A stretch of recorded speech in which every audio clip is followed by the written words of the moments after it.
The summit that some thought was improbable did not become a reality quickly nor easily. New York, Singapore, and Panmunjom on the inter-Korean border, according to our Oh Soo-young, talks through 3 different channels paved the way. Ahead of the anticipated summit between Donald Trump and Kim Jong-un, officials from both sides have shuttled through the so-called 3-track preparation talks to make the historic meeting happen and pave the way for a deal on denuclearizing the North.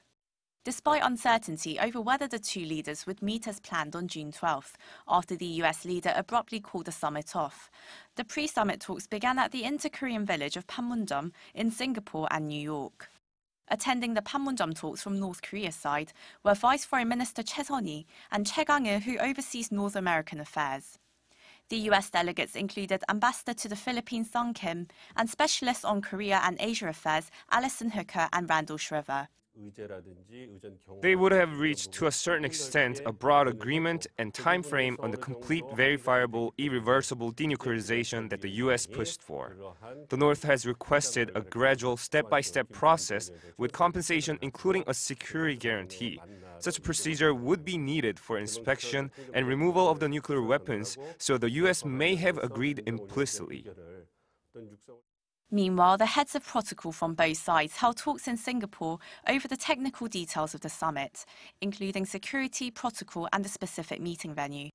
Over in New York, high-level meetings took place between Kim Jong-un's top aide and former spy chief Kim Yong-to, US Secretary of State Mike Pompeo, and the CIA's Korea Desk Chief Andrew Kim.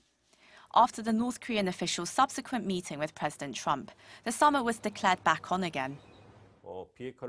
His visit was a final piece of the puzzle. It seems talks on the protocol as well as the agenda had been wrapped up to a certain extent. So along with the result of his meeting with Pompeo, he would have personally conveyed Kim Jong-un's views on denuclearization to Trump, as well as the personal letter expressing his will to hold the talks. The two sides may have agreed on the wider framework on denuclearization, but the expert says the devil is in the details, and that Tuesday's summit is just the first of many discussions to come. Oh Soo-young, Arirang News.